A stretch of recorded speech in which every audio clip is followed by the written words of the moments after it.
Hello, and welcome to the Canadian Story, where we discuss what Canada is, what Canada could be, and what Canada should be.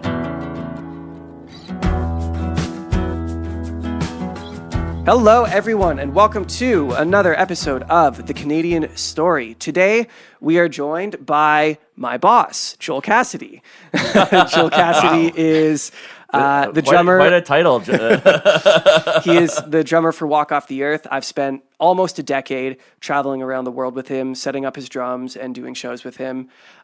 So he does that. He's also a songwriter and producer and has an amazing solo project called Rest Acres, which I was just looking at again today. You broke 200,000 streams on a song. Dude, Congratulations. That's incredible. Man. Like, I can't believe that the couple things I've been sitting on for way too long, I managed to reach the audience that it did with that. We can get into that later on too if you want to. But yeah, I'd love that's to. That's a wild thing. I just realized when you said about 10 years, so we didn't even mark the big banner moment of a decade since Gautier, which was, I believe, would have been January 5th of this year. That's 10 years on, and we didn't even do anything for it. I thought it came out in 2012. I'm pretty sure it came out in 2012. You know what? You're totally right. My bad. I'm thinking of 2011 as the year that I joined WOA. Good call. So this is my decade with WOA, but you're totally right. Good call. And let me just add that to the calendar right now, so we don't forget it next year. So you make sure you do something. So we for don't. it. Yes, we don't forget it next year. Oh man. So go ahead. Yeah, so Joel, welcome to the show. Great to have you. I would love it if you would just tell us something you love about our wonderful country, Canada. When I think about that question, I think about my brother, for example, has been living in San Francisco for the last decade or so. He's married. He's got his life down there. Him and his wife actually recently came up here right around election time down in the States. And I just think about that. And I guess if I had to boil it down to a word, even though you can never, this is oversimplifying, of course, but I think safety is something that I love you know what I mean? Like that's a new one. No one said that before. That is a new one. Yeah. So my brother Jordy and Lauren, they came up here for a couple different reasons. At the time, I think they live in the Bay Area and there was a lot of fires happening. So it was there was a couple different things, that plus the kind of violence and civil unrest happening in the States, enough compounding factors for them to want to come back up to Canada for a while. But that kind of thing, and obviously Zach, I mean, getting the chance to travel the world in the ways that we have over the last decade, it's amazing to go out there and see how everybody else does it and really wind up missing home in the process, and Canada is by no means perfect. I mean, there's a lot of things. I feel like Canada almost sometimes gets too much credit. Like there are definite problems to be addressed here. I think there are everywhere. But when you've had a chance to do what we've done and get a chance to touch every continent in the way that we have and really see how other cultures work and everything, I just find myself continually over this past year, the amount of times that I've said, past year and more, I am just so glad to be a Canadian, and whatever side of the political spectrum you're on, whatever side of, whatever your viewpoints are, I feel like the States is scary. Yeah. It's you know what I mean? And we don't want to go that way. That's a bad way to go, right? It's like we don't want to go down that path. This is not the way. I love the U.S. and the U.S. is the superpower of the world. And if you're in entertainment or you're in any number of industries, you want to be down there a good amount. But we're even talking about looking at Austin right now. Moving down there for the winters and whatnot. But it's just so I don't know. That's maybe the most Canadian thing anyone's ever said on this podcast. We'll leave for the winters. We'll leave for the winter. Yeah. I don't know if I could ever actually make the move down there, just because there's a certain safety and comfort to being in this country. And here I am in Toronto, which is obviously, as far as Canada goes, kind of probably one of the most crime-ridden and dangerous places in the country. But even then, I feel safe going out for a walk. I know that people, for the most part, who shouldn't be entitled to purchase a firearm or obtain or have a firearm on them won't have one, and I mean that's just one of many things to look at. But there's just a certain safety and level of home, and I'm sure a lot of people that live in other countries that objectively might be a lot more dangerous than Canada would say the same thing, because there is that special sentimental value that everyone associates with home. But that's it for me. And like I said, with Jordy and Lauren coming up here and having a chance to chat with them about they literally didn't want to be in the SF area around the election because of the mounting the unrest. tensions, And you see, like, it's the whole thing. I'm like, it's Zach. I know you and I have, for example, I guess if we wanted to really boil it down, different political views. But I think the whole thing, and this is something that, like, I don't know if you guys heard the Rogan podcast with Tim Dillon and Alex Jones talking about, like, everything has become so extreme. Like very much so. Why do you have to be on this team or this team? Like, any rational person, my hope is anyway, is that I feel like any rational person understands and knows that there are valid points on either side. They're just not the ones that are, like, far right and far left. It's like, why have things become so extreme in that way, right? So I think that's all part of it, right? But it's on that topic, I wanted to highlight something. I'm conservative. That's just how I was raised.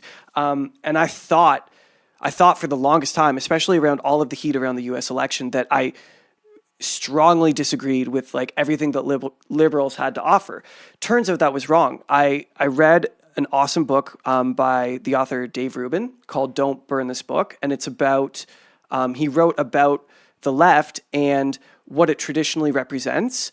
And what I realized is that all of the attention in the media is the extreme left. So whatever I watch on the media is the most extreme elements. And I didn't realize that there's actually an entire philosophy, slew tradition, history, of liberalism that I am very much behind and very much agree with. And if for anyone who wants to find themselves a little bit more in the center in a crazy left and right world, I highly recommend reading Don't Burn This Book by Dave Rubin, because it really taught me that I actually see eye to eye with a lot of liberal philosophies, which really helped me.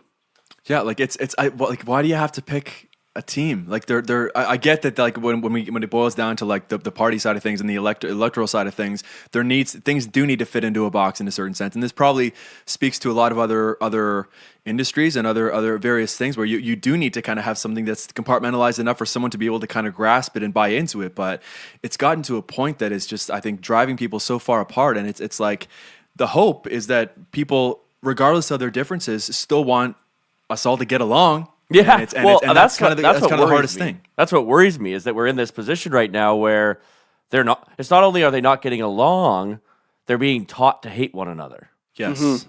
Yeah. Mm-hmm. And one of the things I love about music, and this is the question I want to ask you, because this is an experience I've never had. I know you and Zach have, so I'd like to hear your guys' thoughts, is, as entertainers, you guys understand inherently how to produce emotions in people. That's what art is producing emotions. It's the mass production of emotion, right? And in doing that, I'm sure you've seen crowds that are just lost in the music that you're playing, right? Lost in that emotion. What do you think it is about? Because I think what Trump did and what seems to be happening in America is the same thing, but when it happens with music, the emotion you're trying to convey is, you're just trying to talk about life. You're observing how a thing feels. It doesn't have the same... But in politics, which is what I've done all my life, it isn't about observation. It's about obfuscation. It's about creating an illusion, right? It's not well, why don't you say what you're saying about the driver's license song? I'm sure I'd love to hear. So I'm sure you know all about driver's license. I was just... I was talking to David before we hit record about that song and about why I think it resonates so deeply with so many people. And I think the reason is that it is unbridled emotion. It is just raw, honest humanity. And I think people really can latch onto that because we're all human, and it draws out a commonality. And I think that's what you're trying to say. When you draw out emotion in music, it often draws you to a commonality. Whereas in the political world, you're drawing out emotion to divide people and make them pick a side, which is why I like making music. Well, I'd love to hear your thoughts on this, Joel. Yeah, I mean, if to your point there, I think if politics, like we're saying here, if we're identifying politics as something that sort of is necessitating you to choose a side, I think music, you're certainly creating with your intention in mind, but what winds up reaching people on the other end of things and the way that they end up relating to your art could be entirely different. You could be writing a breakup song and it could strike a person in a certain way and bring about a memory in someone that takes them to a totally different place and means something totally different to them. But to me, that's one of the greatest things about music, is that I can write out of need for catharsis, to want to just like, cleanse my palate of something that I've been going through or whatever. And that's a healing process for me to just in and of itself to create that art and get it out to the world. But then to hear back from people that this helped me get through the loss of this person or this huge life change or this unexpected life event. That's one of the biggest things to me that really drives me and makes me want to just continue doing this for as long as I can, because it's to hear from people that your music has touched them in the same way that my favorite music has inspired me. I can't think of a greater full circle thing, and no opinion is wrong in that sense. I think about politics and I think about, is there any greater losing battle to fight in the world? Imagine, Zach, take your job. Imagine you punching into work every day, going to the studio, doing your thing. Someone all day long was like, you're the worst person in the world. Everything that you do, everything that you employ in your work is totally wrong, is offensive. You're the worst person in the world. Burn in hell. Like no matter how true and what the reasons are for a given politician being involved in the game, I feel like someone out there, a large amount of people, want to kill them. That's a tough thing. And I also find, for as much as I by no means am a political expert, I admittedly have sort of over the years kind of shied away from it for this reason. But I feel like it almost seems like it's to the point where the person who currently has office is sort of just trying to, they run their whole campaign on the guy before me, the guy or girl before me completely screwed everything up, so I'm going to fix all that. If that's the case, they essentially take their whole term to try and change the tide a little bit, and by the time things are change is starting to be enacted, they're on their way out. And it's dude, politics is tough, man. I think even though it is such a polarized place right now, I think there are a lot of good people, hardworking, honest people who work in politics because they want to make a positive difference, and they just get shit on. Oh, yep. Totally. One of the things my dad says that I never forget is, he says, if all we do is demonize politicians, why were we surprised when only demons run for office? Right. For sure. It takes a special kind of person to be able to just like, I mean, I feel like even the most strong-minded person, if you know that sort of negativity is out there, unless you're at a point where you can surround yourself with yes people. I pictured, I can only assume in the Trump White House at the peak of all the controversy, all the lawsuits, all the everything. Like, I think I heard something that was, you never know these days, of course, of what's real and what's not, but I heard that someone made a healthy salary essentially just to gather pro-Trump headlines and tweets and whatnot, and just deliver that on a silver platter with his morning newspaper to the president, because I feel like short of that, it's going to get to you at a certain level, and unless you're a person that is just able to completely, I sort of like think about it akin to Carly's brother-in-law, for example, is a 911 dispatcher, and like I've had long chats with him about like, how do you not, people in that field, people in the medical field, how do you not bring some of those stories home with you? And he's like, you just don't. You just realize that there just needs to be this separation there. And I guess that's what some of these politicians who can just take the punches over and over that's where they're at. But damn, man, like it takes a special breed, I think, to do that for sure. We need more people with your perspective, Joel. I love this. I love this. This is great. But I want to go back to the emotions conversation, because this is something that I'm not an artist in the way that you guys are. I'm just I love art, and I love music. I love books. I love movies. I have a whole podcast about those too. But I want to know what it's like to make it. I loved what you said, where you said, I take something that is going on inside of me and I put it on the page, right? And what that is alchemy, right? That's turning lead into gold, right?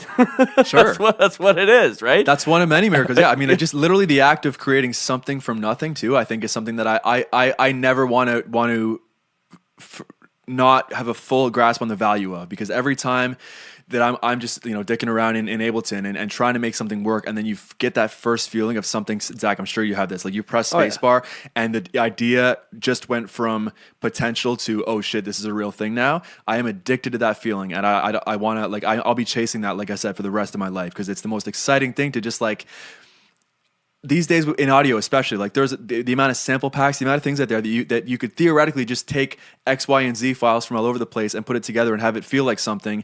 You can do that, but there's such a difference to me between being able to just throw loops around and actually create something with real intention. And obviously the kicker is I mean, people that are able to do that just at a production level, a more instrumental level, it's amazing because there are so many people doing that and using the same sounds these days. But to me, it's like, that's why I always go like vocals and lyrics are so important. And I think this goes back to like the human element of stuff. Like even some of the biggest pop tunes in the world that might be like the most overproduced kind of shiny packaged thing, there's obviously some element of those that really speaks to people on a level that's more than just, oh, this makes me want to dance. Like there's a certain, talking Katy Perry, Lady Gaga, like there's obviously an element to those, realistically it probably is the vocal, but it could be a chord thing, it could be any number of things that just takes a person to that place and just hits that sentimentality in people, and it's magical, man. Well, no, it's in my opinion, it's 100% the vocal, because if you take the vocal out of any one of those Katy Perry, Lady Gaga, Taylor Swift songs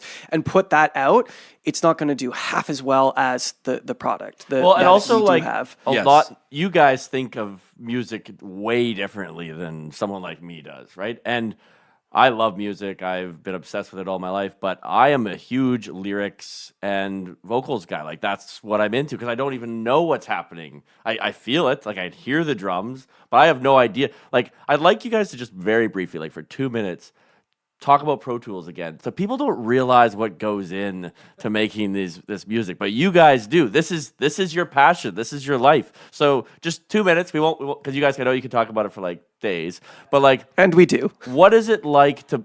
When I was watching Zach do that, what was the girl's name that you're doing? Gabby. He was editing Gabby's song, and there was track after track after track. I had no idea that's how it was done, and I said, Zach, you're building a cathedral.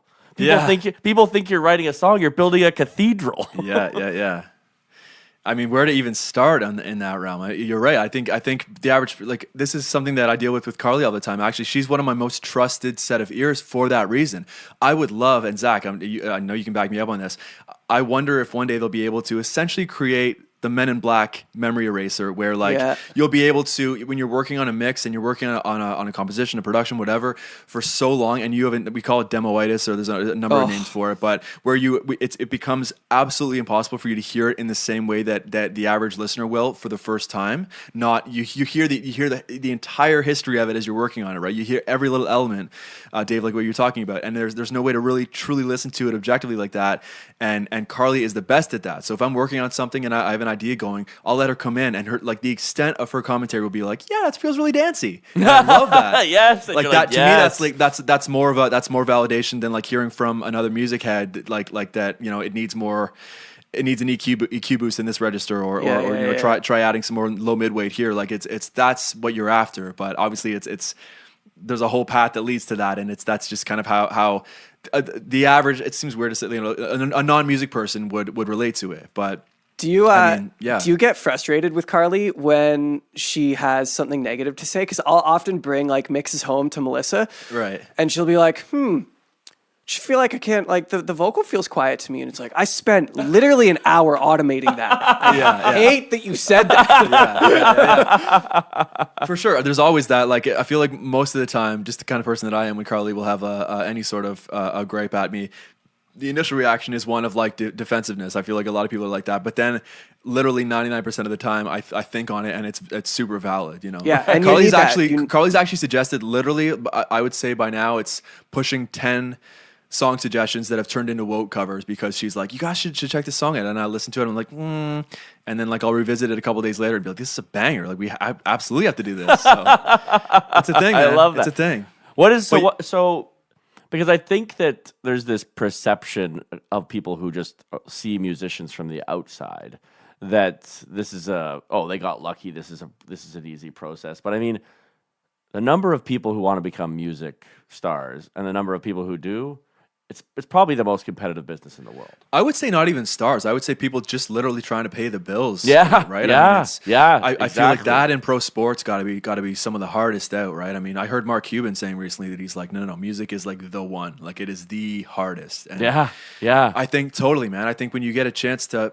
back to your question, to your point about the idea of making it and everything. You know, when I first got into music when I was younger, like my parents kind of pushed me into piano earlier on, which at the time I was kind of like, went from when I was like 10, 11, 12 into my kind of like early preteen and into my like teen angst years, where I eventually was like, I don't want to do this because my parents want me to do it. And that's what kind of led me as like a rejected thing, led me toward actually the electric guitar first and then ultimately to drums. But I think back to those years and how like I literally just wanted to be Travis Barker, and I feel like everybody in our age group basically either wanted to be in Green Day or Blink-182 or Red Hot Chili Peppers or some variation of. So I would just love to. People do these kind of things on YouTube too. Like I would love to have a conversation with that person, just like. On one hand, just to talk about like getting a chance to actually do it and go through those motions, but also like with Woat specifically and the ways that we've managed to get involved in projects that span so far beyond just music first and foremost. And what we're working on right now, we literally just sold an animated show that we've been trying to get off the ground for the last 5 years. The fact that that's going to be happening now, and there's people that are getting hired that are going to be part of our show and this whole thing. Like if you had told that kid way back that was going to be some of the stuff I was going to get to do one day, there's no way I would have believed that. No. To get a chance to quote unquote make it just in its own right is such a privilege, but to get a chance to take that and stretch it out over the absolute roller coaster that the last 10 years has been, and the amount of ups and downs, and to get a chance to still be standing here, given all the challenges along the way, and still be getting involved in a ton of different projects, and still have the door being knocked down like crazy, and the phone ringing off the hook is something that we do not take for granted, and that we continue to do whatever we can to preserve, because we know the rarity of that. We know, again, getting a chance to go around the world, you see how much talent is out there. Like there are so many, more than ever right now. Everyone's got a voice, right? I mean, I think since the internet era took hold, new and exciting platforms, the likes of Clubhouse and TikTok these days and stuff, like just more and more options for people to get noticed. But I think the sort of barrier of what deserves to go to the top has still remained. You know what I mean? Like I think as much as the competition has grown, I think there's still that part of people that knows that gravitates to, the cream still rises to the top, right? And I think that's a pretty cool thing, because literally everybody and their grandma can like pull off a bedroom EP these days. Right. So what do you think? So the most competitive industry in the world? I think we're all in agreement on that, because everyone, like, if you don't love music, there's something wrong with you. Like I've met a few of those people, and I'm like, what? Yeah, and it's not like it's not like I could be like, you know what, I'm gonna try and have a hockey career. I'm just gonna switch lanes and just go for it. There is absolutely no way. No. But there's no serious physical requirement. There's nothing like that. It's more of like an intellectual thing. It's more of how, if you can make something and drum something up in your head that people can relate to, that can reach the masses and touch the masses, or not even the masses, just find that audience, right? It's something that I feel like, you're right, Dave. Like people, the average person could probably go through a phase where they're like, you know what, that breakup really hurt. I'm gonna make a lo-fi EP in my bedroom. Let's do it. It's I'm gonna be a star. It's the amount of folks, and especially because there are people like literally blowing up on TikTok these days that have no intention of being that musician or whatever, but they'll like spend 20 minutes figuring out some ukulele chords, and who knows, and like make a little rap to it, and next thing you know, like that just got 20 million views, and now there's like attention on them. Like it is crazy for that. Yeah. But like I said, I think every time you see something that's blown up and that's gone viral and everything, there's something to be gleaned from that, because like there's a reason why. You can't be mad at the audience. Like you can't choose your audience. You can't be mad at the audience. You can't be mad that people liked a certain thing and made a thing big, and you can't be mad that your thing that you put your blood, sweat, and tears into maybe didn't go the distance. You want to, if that's your mentality, you're not going to go very far in this. You want to be always learning and always ready to adapt based on what people are responding to, because your existence is entirely reliant on other people enjoying what you're doing, right? Yeah, it's wild.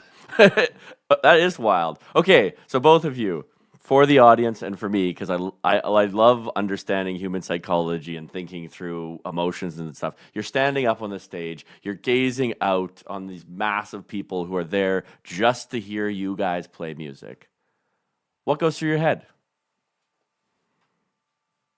Usually in the moment, I feel like if I actually tried to think about it in the moment, I would freak out. I feel like I completely just ride the wave. And it's like, for me, it's like, I'm kind of an anxious person. Like that's part of my makeup. So I feel like a lot of that is me beforehand, for example, like imagining those what ifs and those are the worst case scenarios and whatever. But like when you're actually in it, it's for me, it's like a total ride the wave situation where it's just like, I don't want to say autopilot, but I feel like it's just kind of like you rely on the practice and the training and the years and the 10,000 plus hours you put into this to know that it's all going to be good and that you can, you have those beautiful moments of actually being able to, like, I've had moments on tour on the road in some of these amazing venues we had a chance to play where just like things go to slow-mo and you're like, you actually do get a chance to focus on the crowd. And like sometimes there's entire shows where I focused on a few people in the audience, and it's so cool I feel like when you're on the road and you're doing kind of what we do, which is kind of the same show every night, because of how big our production is and whatnot, the variable becomes those audience members, and you start to almost kind of look for those people who are enjoying what you're doing in a certain way, and you really that becomes a fun thing to do, just to really kind of focus in on certain people like that. But to answer your question, man, like literally when nothing is going through your head, but just you're just kind of sailing along, going with the flow, and you're just kind of in it. That's when things are working the best for me. Zach, I think what people don't necessarily understand or appreciate about live music, especially I will say this, when you're working for a band like Walk Off the Earth, the amount of details and little factors and moments you have to hit there. It's like, I used to, when we were doing shows pre-COVID, we'd go into rehearsal and we would, figure out a set list, and then we'd start working through it, and like we'd have to figure out who needs what guitar at what time and what needs to happen to make the show happen. And I would have pages and pages and pages, like in Microsoft Word, of show cues. And so I think the perception is like, you get to go up on stage and it's the most awesome thing, which it is. Like, I'm not taking that away from anyone, but at least for me, it's hard not to get caught up in just having to focus in all of the little details. I feel like in some ways,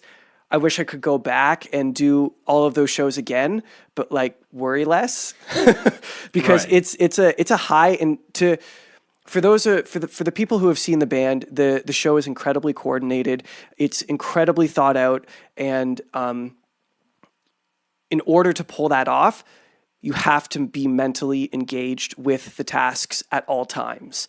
And that's, again, it's not to take away from how grand the experience is, because when you walk out, especially those European festivals, when you walk out onto a stage in front of 60, 80,000 people, it's like that's something that pulls you out, and you take a moment and you go, holy shit, wow. But it is, I find when I do shows, I mean, I'm not overly anxious, but I do, especially before you get going, I'm on edge before every show. I was just thinking about all of the things that could potentially go wrong. before Tour Tight kicks in, sweet Tour Tight, where just like things are literally, they do go to autopilot. Like what you just said, Zach, when we did Pink Pop and we started the tour at Pink Pop in the Netherlands, 60,000 people on the main stage. Right. and I'm out there literally like seconds before we go on, like fixing stuff in Ableton, but like right before we hit it. Yep. Those are the moments that really test you. But I miss Tour Tight. It's been over a year since we've been on the road, man. Like that's what you look forward to with a show like ours, I think, in general, but of course, like with the amount of details, like you're saying, that you need to think about, whether in your position or in mine, with your role in the show we're putting together here.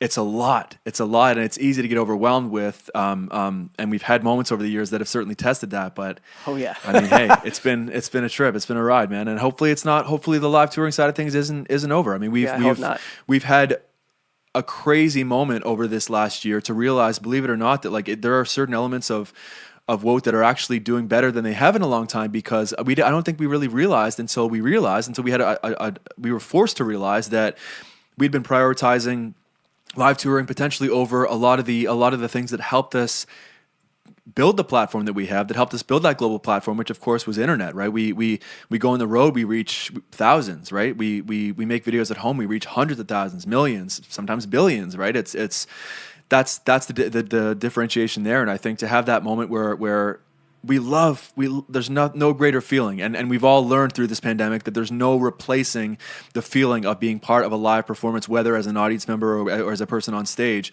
But holy shit, has it been a moment for us to realize that, for example, the amount of opportunities that are coming down the pipe for us with respect to branding deals and corporate relationship stuff, and like I said, new opportunities like this animated show and other things like that. Like these are things that sure they probably would have come along in a similar way while we were touring 200 days a year or whatever, but it's been different. And I will say as well, having a chance literally for the first time in my adult life to have a routine, as insane as that sounds, I have never, Right. since I dropped out of music school and this band took off, I have never known what the next few weeks look like, for example. Right. Literally. Right. Ever.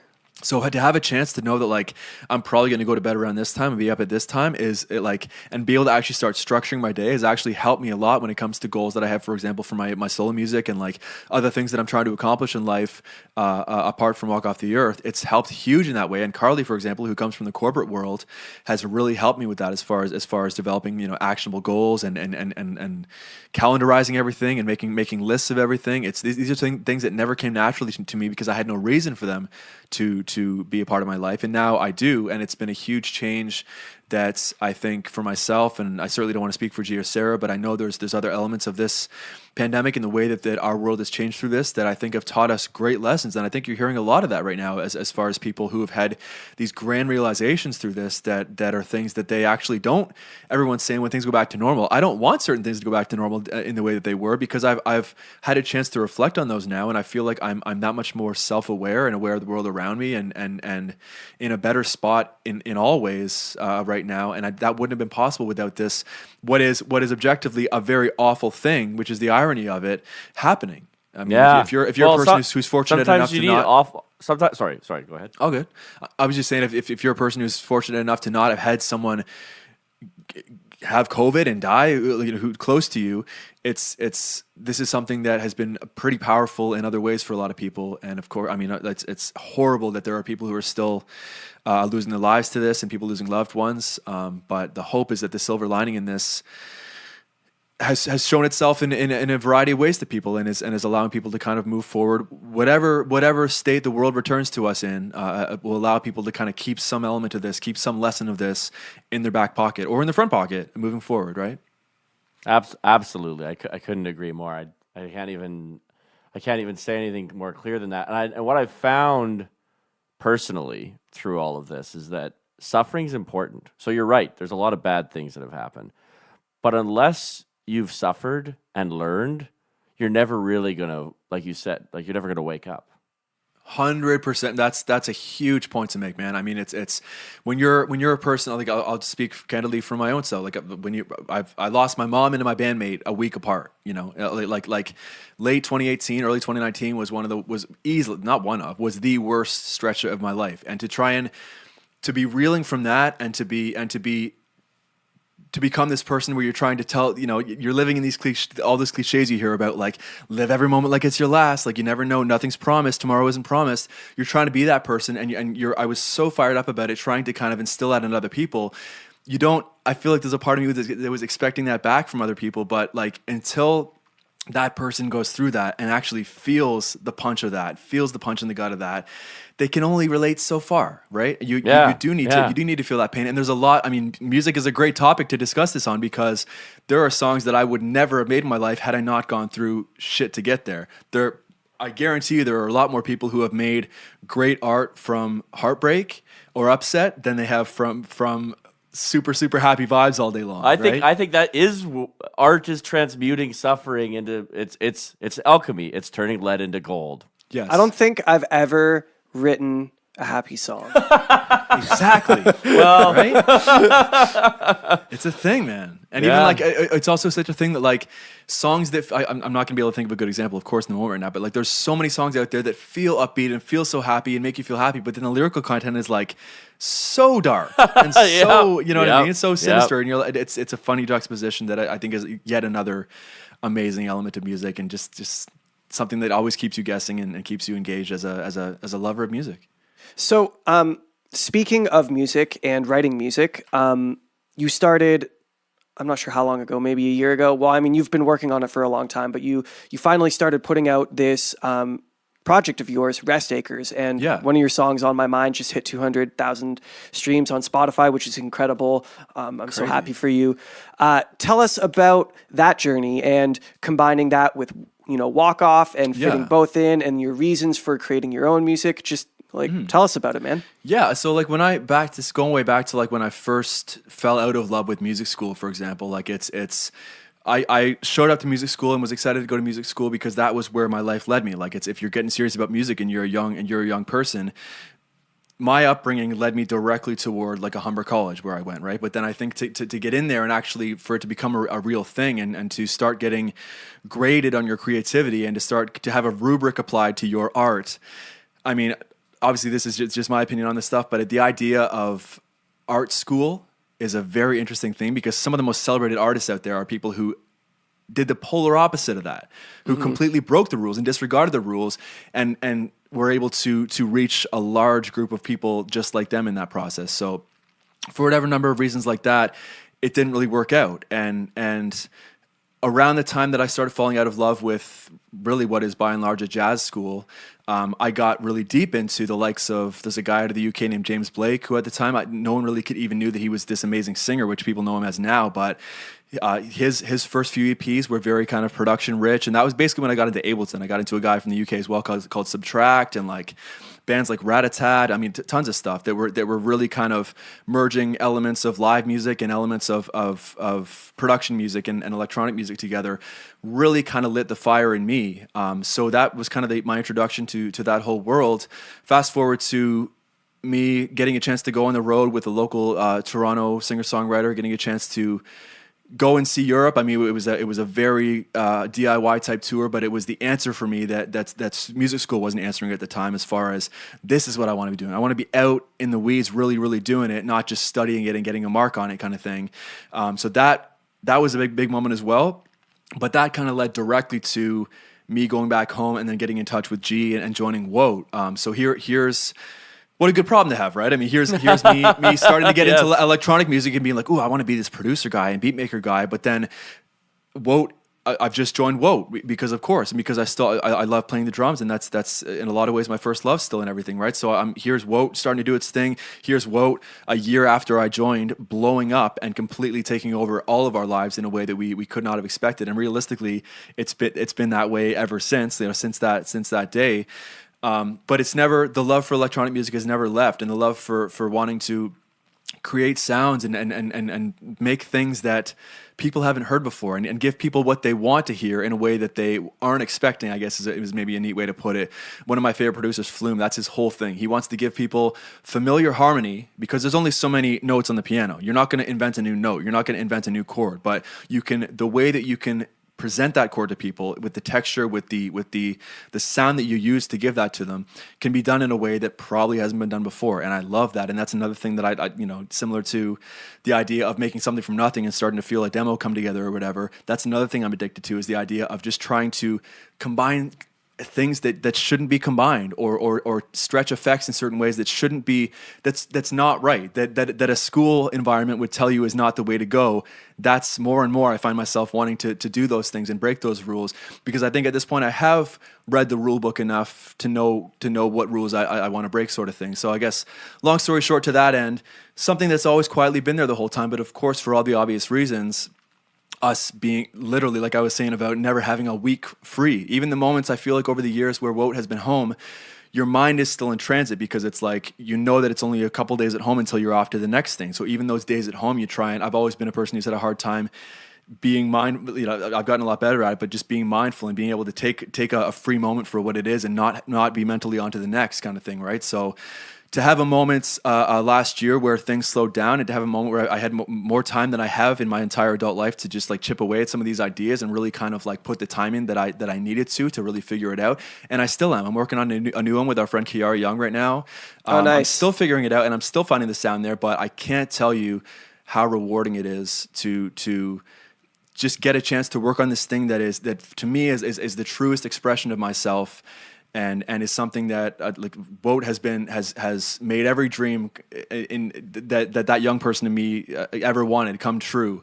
But I think in the interest of always wanting to grow and always wanting to continue rising and continue learning and all that good stuff, this is a big part of me that I want to continue to develop, because I'm learning about myself in the process. And to get a chance to finally work up the courage to release this stuff, knowing that I'm part of this huge international band that like really like no one had any reason to care about what the drummer from Woe was going to be dropping in his little kind of like EDM leaning project. Right, but next thing you know, like it's hitting, the stuff's hitting all these major Spotify playlists, and I'm getting hit up from people all over the planet who don't even know what Walk Off the Earth is.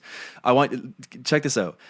What do you guys think? I mean, this is probably more of a Zach question. What do you think, at a percentage level, the amount of people that follow my Joel Cassady Instagram also follow Rest Acres? Basically, the amount of people, that's by and large Woat fans, right? How much carryover do you think there is from my Joel Cassady Instagram to my Rest Acres Instagram? This is cheating, because we've actually had this conversation. Oh, you told me that it is surprisingly low. So it's like 2.5%. Oh, that's insanely low. Which is so wild, and has been such an interesting process for me. It was such a moment to realize that like this is something where I feel like in certain ways I almost think about it like it's this like little kind of secret life I have that like that people like it clearly is so aesthetically different from what people expect from me in Woat, that it's not hitting that same audience. But I think it's so neat to be, like I said, getting messages from 22-year-olds in Rome, in Asia, and saying like, I love this stuff. When's more going to be happening? Who have no idea that I'm part of this huge band, that and kind of what my day job is. You know what I mean? So it's like it's been hilarious for that. And we're talking. I've had 3 releases, right? And it's been a few months, and it's such a blessing that Woat is as busy as we are, and it'll continue to be my first priority as long as we're able to keep this ship afloat. But I've had a chance over the last little bit to get back into working on some Rest Acres demos, and I'm super excited to get that stuff rolling again. It's so encouraging to be hearing from people. I basically haven't done anything in pushing 6 months, and I regularly hear from people being like, "What's going on? What's coming up next? Do you want to collab? We need more. We need give us some. Give us some." Exactly. So it's like it's I'm so grateful for all that. And it's back to the discussion of the amount of people out there who have been trying and grinding forever, and for whatever combination of reasons may never get that chance to find that audience. For me to find the level of audience that I have so quickly here is, to me, it just says keep it going, because I know, like I said before, this is something that I just don't think I don't ever want to take for granted. If I'm so fortunate to take Rest Acres to a level that I'm touring it, or I'm whatever, right? I mean, use your imagination. The greatest things, the most sales, the biggest looks. I don't want to ever lose the ability to appreciate that as a person who never in a million years thought it would happen for me. I loved what you said earlier that I just want to draw out for the audience, and then I guess we're going to have to close her down because I got to jump on another call. But I absolutely love what you said, where you were like, in the interest of growth, right? This is a man who has achieved the pinnacle of his career, right? Like this is like becoming prime minister in politics, right? You're in a globally famous rock band, and you're like, no, I want more. I love that. You're greedy. I think and because so many people stop, right? They get to a certain point in life, and most people stop way, way, way, like impossibly lower than where you are right now. And they're just like, this is good enough. And I don't want to say that that's bad.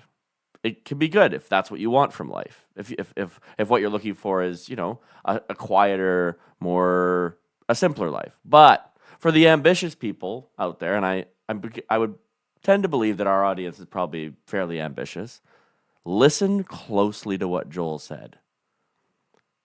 In the interest of growth. I think what you just said there too, Dave, is a huge point. Like it's what you want. If you're a person that knowing what you want is, I think, one of the biggest gifts you could ever ask for. Because, for example, I don't know, did you guys have careers class in high school kind of thing, right? Like Yeah. it's the idea of trying to make that decision quick. Like the amount of friends that I had, I decided to take a year off after high school. The amount of buddies I had who just felt that pressure to push to make the decision to go into something, who then halfway through that first year dropped out and they're like, I don't know what I'm doing. I have no idea what my passion is. Am I even a passionate person? Do I even have passions or things, things that I'm good at? To be a person that knows what you want, and whether that is, I want a home life. I want to have a family life. I want that to be my focus, or I want to go out there and continue to reach more and more people with my art. As long as you know what you're after, I think that's one of the biggest gifts you can have. And if you are a person that's so lucky to have that, of course you want to keep building on that, because you feel so fortunate that you're a person that has been so lucky to know what the universe is driving you towards, and know what most fulfills you, and where your passions lie. Ah, I love that. Thank you, Joel. This has been one of my favorites so far. Hey. I loved, because I love art, and I live with our other cousin who's also a musician, and so we're always talking about. I do have one last question. Your thoughts on Leonard Cohen? Don't know anywhere near enough about him. I know that he's an absolute legend. I wish I'm gonna go now and do like a Leonard Cohen deep dive. I don't know. Good. I feel like because you know what I've been telling people. I'm like, we don't sing the praises of our greatest people in Canada well enough. Like even your band. This is you're getting bigger shows in every other country probably than your own country. Yeah. Right? Yeah, accurate. That's ridiculous. You guys should be filling Rogers Stadium, right? And like Canadians should be like, these are our peeps, right? Yeah. And so that's why I've started bringing up Leonard Cohen so much. I don't know if he's the greatest musician, but he's definitely Canada's greatest poet. I was just gonna say that, like it's for as much as the music side of things is incredible. He like his poetry, I think, is what really, to have so much. That's genius. To have so much going on in another realm like that, although it is such a crossover, of course, songwriting and poetry, they are really one and the same. But to be so legitimate in those two separate fields is an incredible thing. And I feel like he posthumously is getting the credit that he deserves. But I think you're right as well. It's like Canada, we churn out a disproportionate amount of talent per capita. And again, back to the topic of us getting a chance to go around the world. Like, Zach, how many times have we been in the middle of Germany or somewhere random, Turkey, Bulgaria, and it's like, oh yeah, I'm from Burlington, or I'm from like, somewhere in Canada. And it's like, man, Canada, we've done a hell of a job at reaching the far corners of the earth and really just kind of making our mark globally. And it's a pretty amazing thing. Yeah, we need to celebrate it. We need to celebrate it more. So hopefully this is, in our own little small way, a way of celebrating the arts that you've poured your blood, sweat, and tears into. And everyone, you should listen to both of his bands. Walk Off the Earth and Rest Acres. And more than that, remember, music is what brings us together. 100%. Absolutely, brother.